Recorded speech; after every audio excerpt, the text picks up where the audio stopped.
Okay, awesome. Well, I am going to get started. Like I said, any questions that you have throughout, please just put those in there and I'd love to answer them. Okay, so I am Brittany Dingler and I am an STR expert for Savvy, and I am mainly located in Charleston, South Carolina. And I also expand all the way to Myrtle Beach and to Hilton Head, so kind of along the entire South Carolina coast, which is really awesome. Here is our team. We are growing every single week, which is really cool to see across the entire United States. It's really cool every single time I see this picture. Just we're adding more agents weekly. All right. So for today, like I said, we are going to be talking about the pros and cons of having pet-friendly short-term rentals. So we're going to give you a strategic overview of making short-term rentals pet-friendly, and then also cover the financial, operational, and marketing implications that can happen with it, because those things do tend to happen. And then we're going to offer you some guidance for maximizing your return while also managing risk, because that obviously is a part of it as well. All right. Oh, sorry. Go back. All right. So the first thing is going to be increased occupancy rates. So, of course, if you're going to allow pets into your short-term rental, sorry, it is going to expand the search, which is really great because over 70% of US households do own a pet. And, not everyone loves to travel with their pet, but it does help if they are able to. And a lot of pet owners do seek pet-friendly accommodations. And so you are going to have higher year-round bookings, especially for families and for extended stays. All right. So when we get into higher nightly rates, pet-friendly properties can charge about 10 to 20% more per night, which is really great for you if you're trying to maximize your revenue that you're having on your short-term rental. And so that could go from $20 to $50 a night, or it could just be a flat fee if you're bringing a pet. So especially for like those longer stays, that might shy some people away if they're paying nightly for their pet. But if you would just have a flat fee as well, that works great as well. And then the pet deposits also provide extra income or insurance. So sometimes insurance rates are going to go up if your short-term rental is going to be accommodating pets as well for any damages that can take place, which, we will talk about in a minute. But it can be a really good source of extra income. All right, so some other pros. Pet owners do tend to stay longer. So whether it's for relocations or workations or just family vacations in general, you tend to not want to get back as quickly if you don't have a pet waiting for you at home. So even for me and my family, we usually have anxiety if we're planning a trip. And obviously we have three kids, we have two dogs, but the dogs are always on our minds if we can't bring them back. And we feel extremely guilty when we can't bring them with us. And so when we are able to, we find that we're a lot more relaxed and we tend to book a longer stay just because we're not in a rush to get back home. And then it can also reduce turnover and it can boost monthly revenue stability, like we discussed as well. All right, next slides. Some other ones are competitive advantage. So there is less competition in the pet-friendly listings because it does increase your visibility. So especially for me, when I'm going on to Airbnb, VRBO, the first thing I do is select pet-friendly, and then it filters out all of those other ones. So this really does give you an opportunity to stand out if people are looking for pet-friendly areas specifically. And then like kind of like I just said, you're going to appear in those search filters a little bit easier. So maybe you have a new property, maybe you're not, on the first two pages when people go on to Airbnb. But if you are a pet-friendly STR, that might boost you in the rankings to where you're a little bit more visible. And then yes, it's a good appealing niche and loyal market segment as well. All right, so emotional attachment in reviews. It often does give you better reviews and repeat guests, especially if you are able to accommodate their animals. And sometimes, if you are able to go a little bit more out of your way for everything. So pet owners are a little bit more appreciative for the accommodations for their animals. So I know we have traveled with ours in the past. We have talked with the owners and they're like, hey, there's a small if you need a bigger one, let us know. Or, they lights and things like that for our dogs, which we, genuinely absolutely love. And it just makes us feel like they're welcomed just as much as us. So it really does go a long way, the little things that you can do for those guests to make their trip a little bit easier and planning a little bit better as well. All right, so now we're going to get into the cons. So the biggest one, I'm sure everyone knows, it's going to be the property damage. So of course you can have scratching, chewing, accidents, and odors from animals. And so to me, I think it really just depends on your risk tolerance. So is this something that you want to deal with potentially in the future or not? And that's the biggest thing that I always tell people when they're considering whether they want a pet-friendly STR or not, is it's really just going to be your risk tolerance and how much you want to deal with. So again, for me, I have a 60-pound golden retriever who is super mild, has never caused an issue in his entire life. And then I have, a 14-pound Bichon that the last time we went somewhere, to a family's house, actually, he scratched the entire door. So we paid our family member to repair that door. And so it really is just that, anxiety of wondering what pet is coming into your short-term rental. What is their behavior like? Are you okay if anything gets damaged because you did charge a higher fee to allow that pet to stay with you at your STR? And are you okay if you do have to repair things in the future? So damage to furniture, flooring, baseboards, landscaping, all of those things can come into play. So it's really good to kind of iron out those details in the beginning when you're trying to assess if, having a pet-friendly STR is for you or not, because it's not for everybody. Like I said, everybody's risk tolerance is a little bit different. Mine tends to be a little bit lower, and my husband's tends to be a little bit higher. So we try to meet somewhere in the middle, when we're dealing with that on our end. And then, security deposits might not always cover those issues. But again, you can do a lot of different things to mitigate that up front. For the scratching and chewing, things like that, you could also ask if the pets are put in a safe place, if the people that are at the short-term rental are leaving for the day, to ensure that, maybe those things can be mitigated. And then, for furniture, possibly getting, scratch-proof furniture or like covers that you could take off that could easily be replaceable once those people leave. And then, landscaping and things like that, just kind of make things as minimal as possible. All right, so increased cleaning costs. So there is going to probably be a little bit of extra cleaning time for pet hair, deodorizing, sanitation. You might have to have proper protocols in place to ensure that your cleaners understand when a pet was in there, because, maybe not every single time someone stays, it's going to have a pet in there. Even though it's a pet-friendly STR, it's not guaranteed every single person will bring one. But maybe have special protocols put in place for those cleaners to understand, hey, we just had a pet in here. These are the things you might see. And then, have that go accordingly, possibly paying extra for a deeper clean during those times, since you also did make up a little bit more money charging those pet fees as well. And then again, offset that by adding pet cleaning fees or, certain protocols in place as well. All right. And then the next one, it is going to be noise and liability. So the biggest one, obviously, for dogs is probably going to be barking, which can lead to different complaints or HOA violations dependent upon where your short-term rental is going to be. Especially think about like condos. If you are having a short-term rental in a condo, how loud are these animals? Are they going to disturb other neighbors nearby? Or do you have a short-term rental where, it's just a single family home and it might not be that big of an issue? There are also going to be some liability risks if pets injure others or damage the property. So again, I think just having the proper insurance in place and the waivers and the communication with the people staying in your home, what your protocols include. So is it going to be on the person staying in your short-term rental to ensure that their animal is not a liability, and if anything does happen, it falls back on them? Or is it going to fall back on you as the owner of the property itself? So again, just regardless, making sure that you have that insurance in place, because God forbid anything were to happen, you wouldn't want that to come back on you, and now you're liable, and then it, interrupts your business as well, and causes any issues on that end. All right. And so the next one is going to be allergy sensitivities. And it's funny because this is kind of where I fall into place. And this is the first thing that actually comes to my mind when I'm traveling.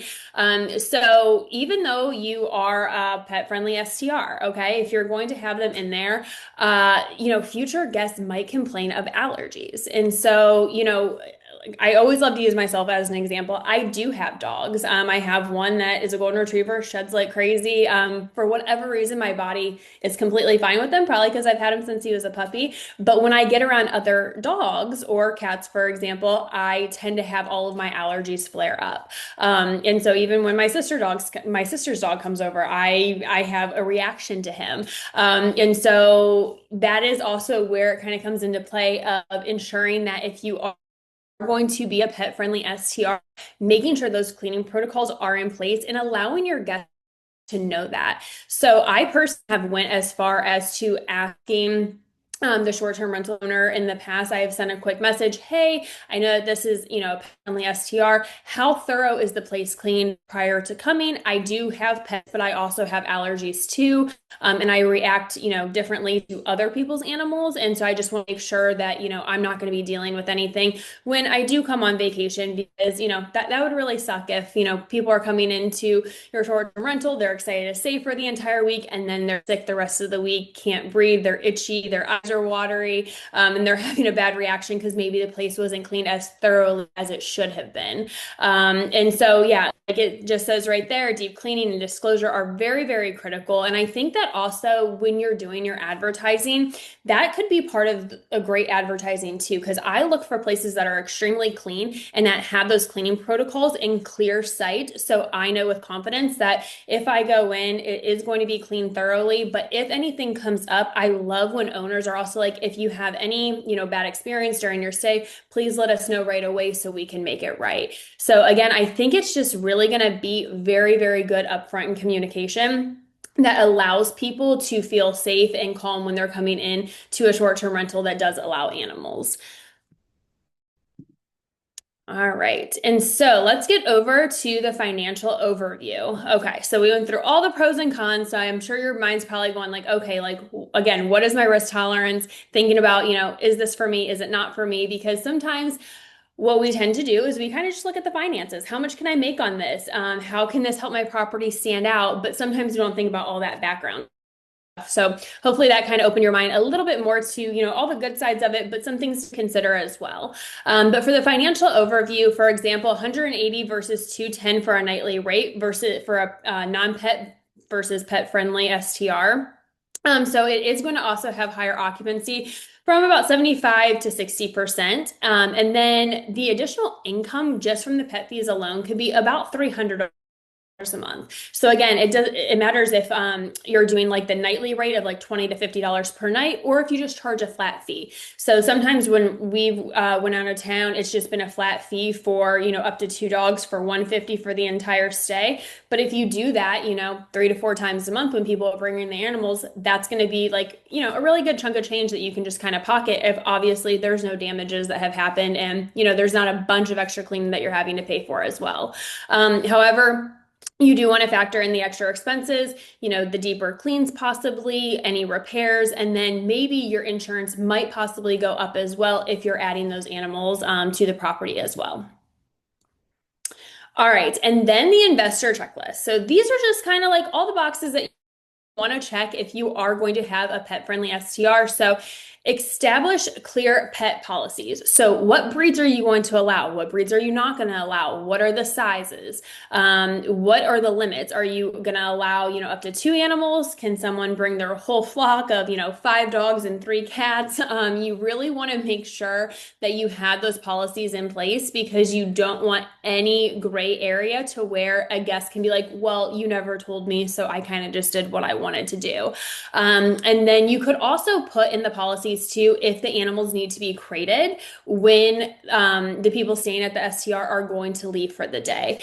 So I have seen that, very frequently where they're like, okay, if it's going to be longer than 2 hours that you're out. Like I actually saw that a couple weeks ago. One was like, if you're going to be gone for like longer than 1 to 2 hours, we ask that you crate the pets so, they don't have anxiety and they don't start, tearing up the place. But I really do think like establishing those clear pet policies and putting those every single place where you have all of your information so no one can say that they didn't know. And one thing I actually wanted to say too is, so for me, again, when we're traveling, I have a huge difference in weight for my dogs, a 60-pound dog, 15, 16-pound dog. And so a lot of them are like, I only take pets under 25 pounds. So in the past, what I have done too is I have messaged the owner. And I'm like, hey, I saw that it's only, 25 pounds or less. However, I do have a golden retriever. We would to bring him. Would that be okay with you if we pay for an extra deep clean and we ensure that, both dogs are crated anytime we leave? And then I kind of, let them know he's a gentle giant. He has never, done one thing bad in his entire life. And usually they're like, hey, if you're okay with paying the extra cleaning fee and you can ensure that no damage will take place, but you will pay for the damage if it occurs, we're perfectly fine with that. So I think that also kind of being flexible with that as well really guests, because the times that we have done that, that's the first Airbnb that I look at when we go back to that area, because I know that that communication is already there with that owner. And then they already know that I have established, a good relationship with them by making sure that the entire place was clean, if there was no damage done, and just kind of having that relationship in place really does wonders for repeat guests in the future. And so next on the investor checklist is going to be adjusting insurance to include the pet liability, obviously, because we just want to make sure all of our bases are covered. Furnished with clean, easy to clean, durable materials. So kind of like I said, the biggest thing could be, even putting those covers over the couches if, the dogs or the cats jump up on there, or ensuring that, you're putting extra covers on the bed in case anything were to get on the bed as well from those animals if they're outside and bringing stuff in, things like that. And then working with cleaners on a detailed pet cleaning protocol. So making sure that they have all the materials that they need, ensuring that it's probably going to be a deeper clean, and that that time is probably going to be a little bit longer on those days that you're cleaning up after a pet. All right, so for an example for the market, so I am in Charleston, so I put Charleston up here, but Charleston, it does about 25% better performance for pet-friendly listings. So we are on the beach. Anytime we go to the beach, there's so many dogs everywhere, and people love bringing their dogs on vacation. Charleston is a very, very good pet-friendly place. You can take them outside to all of the outdoor restaurants, just anywhere you go downtown, you just see, dogs left and right. So it's really great, and a lot of people love bringing their animals on vacation. Another good area is the Smoky Mountains in Asheville. Both are great pet-friendly cabin. They both have great pet-friendly cabins, and those are also in high demand as well. And then urban STR, so long-term stays from relocating professionals with their pets, and people traveling for work and things like that. So a good example is my sister. She is a DPT, and she was traveling for almost an entire year, going to different locations while she was doing her residency. And so she wanted to bring her lab along. And so she had to look for those areas that allow dogs. And there was very clear guidelines in place, but it really helped open it up to where she could travel to these places and not have anxiety about leaving him for an entire year. So it really does do wonders if you do allow pets in your place. All right, and so the final verdict, pet-friendly STRs do offer a stronger ROI when managed well, and there is a higher income potential, loyal customers, and competitive positioning as well, but it does require those smart policies, protection measures, and making sure that it fits your market as well. So again, like I said, Charleston is a great area. Everyone is super friendly here. I wouldn't worry about it, but if you're maybe in like a busier area, there's not a lot of good places for dogs to walk, things like that. You really just kind of want to take in where your location is at, and it doesn't make sense for that person to bring their pet. All right, and so the next steps is going to analyze your market. So compare, the pet listings versus non-pet listings. I would personally just go onto these sites and just kind of look at both of them, see the verbiage that people are using, and kind of just like look at the pros and cons. So, if you have a bunch of high-end furniture in your short-term rental and you're just so scared about getting anything messed up, and you are targeting, like older working professionals, and you're not really targeting families, like that could be something to think about. But if you are targeting younger families that are coming on vacation, with their young kids and things like that, chances are the dog isn't going to do much more damage than a kid would. So, kind of analyzing those different listings and kind of seeing, what the vibe is for that and what you feel most comfortable with. And then next, if you do decide to add animals, you want to update your listings to add those pet fees, highlight the pet amenities. Is there a dog park nearby? Are there dog splash pads, which which are huge in Charleston? Are there pet-friendly restaurants where you can take your dog to? All of those things will help attract the right customer to you to make sure that you're providing all that information so they're not having to try to figure it out to see even if it is a good idea to where they can just come to your property and you have everything listed that could be, a value to their animal. Um, Again, protect your assets, insurance, deposits, SOPs, understand your personal risk tolerance. So that's the thing that I stress to everyone. Like I mentioned, mine is extremely low. I do have kids, I do have dogs, but I always think of like worst possible scenario that could happen. And because I'm already dealing with so much on a daily basis, I'm like, okay, if an animal were to mess something up, how are we going to mitigate that? Again, it just comes down to having those SOPs, having a great cleaning team around you, making sure that you're putting things in place to not only protect yourself as the owner, but to protect people coming to your place as well, because they don't want their animal to destroy anything just as much as you don't want them to destroy anything. But sometimes accidents happen. You can't always control what an animal is going to do. Like I said, I have a small dog that we have no idea what's going on in his mind half the time. And we're just like, what are you thinking? You're 10 years old. You should not be acting like a puppy. But he does, and he's a dog, and we just have to roll with it. And so, again, you just have to really understand your risk tolerance, understand what you would want if you were traveling, and just kind of see if it fits best. And the greatest thing about all of it is you can always change your mind at any point. So say right now you're like, hey, I'm just getting started in the STR world. I don't know if I want to deal with all of that right now. I kind of just want to get my feet wet. I want to see how it goes. Then you don't have to add animals. And then maybe, as time progresses, you see what your nightly rates are, you see your occupancy rates, and you're like, hey, I wonder if like adding animals could boost all of this. You could definitely always change your mind later on, or vice versa. You have a pet policy, you love it, and then you have, a Great Dane that comes in and, destroys your floors or whatever, and you have all these repairs to do, you can always take it away. So I think that that's the greatest part of everything is you are in the driver's seat, you're in control, and you can always change your mind at any point to decide, what best fits you in your season of life. So with that said, I think we are done. So I'm going to go to the chat real quick and just see if there's any questions. See what everyone is saying. Let me see. All right. MJ is in New Jersey. Awesome. You're looking in. Is MB Myrtle Beach, in Northeast Ski Towns, or I'm not sure where MB is. I'm wondering. Okay, New Hampshire. Awesome. Are there any detailed examples that I can be shared for pet policies? So I can definitely post that in the Facebook group because there are a bunch of different pet policies that other people have. Okay, Myrtle Beach, cool. There are a bunch of different pet policies. The biggest thing that I typically see for people are in terms of breed, they just say smaller breeds under 25 pounds. That is the biggest thing I typically see. Some people are just like message me. It really kind of just determines. And I think that it also goes for the feeling of the person. So again, like when I have messaged people, I like as a client, I go to them and I'm like, hey, I saw that, it's only 25 pounds or less. However, I do have a golden. He has not damaged a single thing in his entire life, even when he was a puppy. And we will make sure that if anything happens, again, like I said, we'll pay for it. And I have all of that in writing. And so I think that, again, it kind of just determines on what you want to do and what you foresee for your property.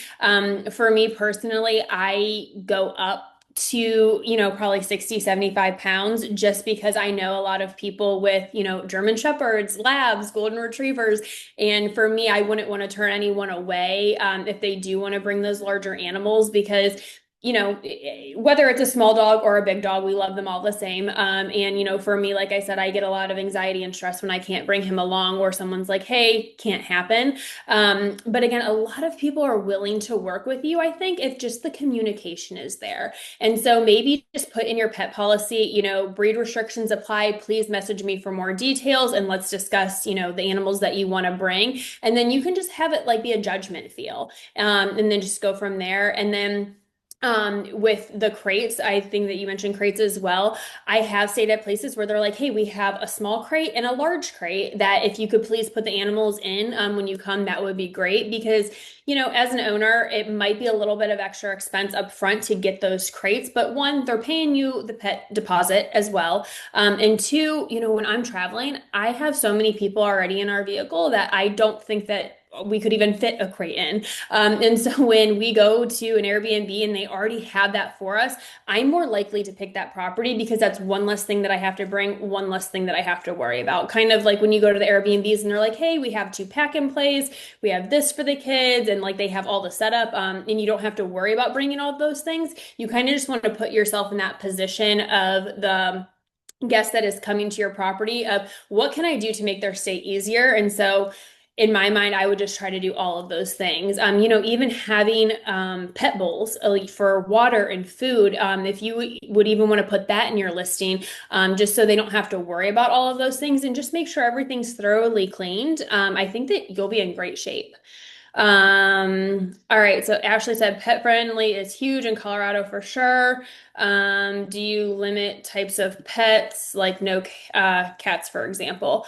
So for me personally, I say no cats just because I'm highly allergic, and if my family is going to be staying there, the last thing that I would want is for us to go to our own Airbnb and then, all of my entire family be allergic because my daughter's allergic, I'm allergic. So that's kind of like more a personal preference. But, I think that a lot of people do travel with their cats more so even than dogs, because I think that cats are a little bit easier.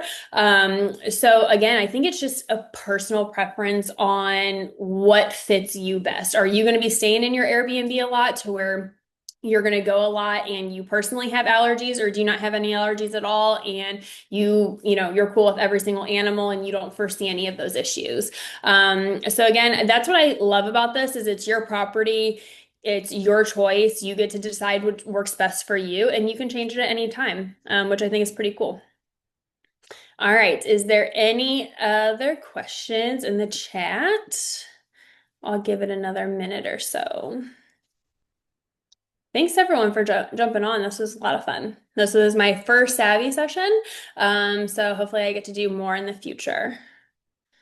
Um, all right, I'll wait another minute to see if anyone has any questions. All right. Well, if anyone does, please feel free to message me at any point, message in the Savvy Facebook group, or you can reach out to me directly. So I'm on Facebook as well, or you can email me at Brittany@savvy.realty, and then there's my phone number as well. So I believe that they send this PowerPoint or this presentation out anyways. So if anybody ever has any questions, please feel free to reach out, and I'd love to answer them for you. And if you're ever looking in the South Carolina coast from Myrtle Beach, Charleston to Hilton Head, I would love to help you find a short-term rental.